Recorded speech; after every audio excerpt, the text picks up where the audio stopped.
20 май күнү биздин номер 21 Талас шайлоо округунун камтыган 17 айыл өкмөт жана Бакай Ата районунун акими, Талас районунун акиминин биринчи орун басары болуп, бардыгы чогуу мамлекеттик кызматташуу боюнча мамлекеттик кызматкерлер менен дагы чогуу биргеликте семинар өткөрдүк.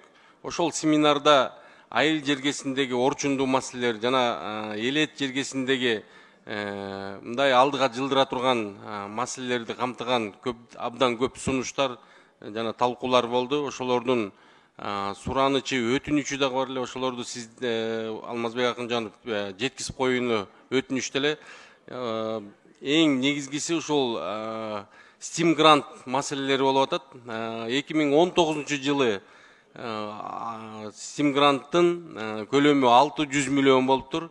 Бул 600 миллион бүгүнкү күндө кымбатчылыкка эске алсак 600 миллион жетпей жатат да. Ошон үчүн келерки жылдагы бюджетке ошо 600 миллионду 1 миллиардка көтөрүп бересиңерби деген сунушту киргизип атат. Себеби дегенде аздык кылып атат да бүгүнкү күндө.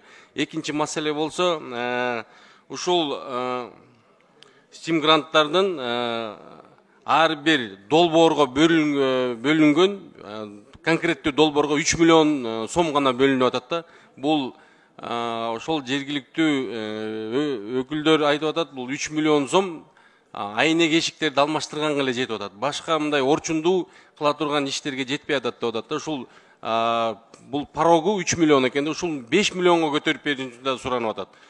Анан үчүнчү маселе болсо, мисалы Талас районун алсак 10 миллион сом бөлүнсө, конкреттүү долбоорлордун үнөмдөп калган акчасы кайра бюджетке кетип калып атат да. Ушул бюджеттен кайра республиканский бюджетке кетип калып атат. Ушул республиканский бюджетке кетпей, ушул райондордо калсын деген бир сунушту киргизип атат да. Себеби дегенде баягы 10 миллиондун 8 миллионун целевой назначениясы бүтсө, 2 миллиону кайра республиканский бюджетке кетирбей, ошол жерге аймакта калса деп атат да. Ошон үчүн Алмазбек Акынжанов ушуну дыкаттык көзөмөлгө карап мага кат жүзүндө жооп берип койсоңуз, анан протоколдук тапшырма берип койсоңуз, Жамиля Кончбековна, ушул 3 маселе боюнча бул абдан элибизге, журтубузга, айыл жергесине, элет жергесине абдан керектүү маселелер экен да, орчундуу маселелер.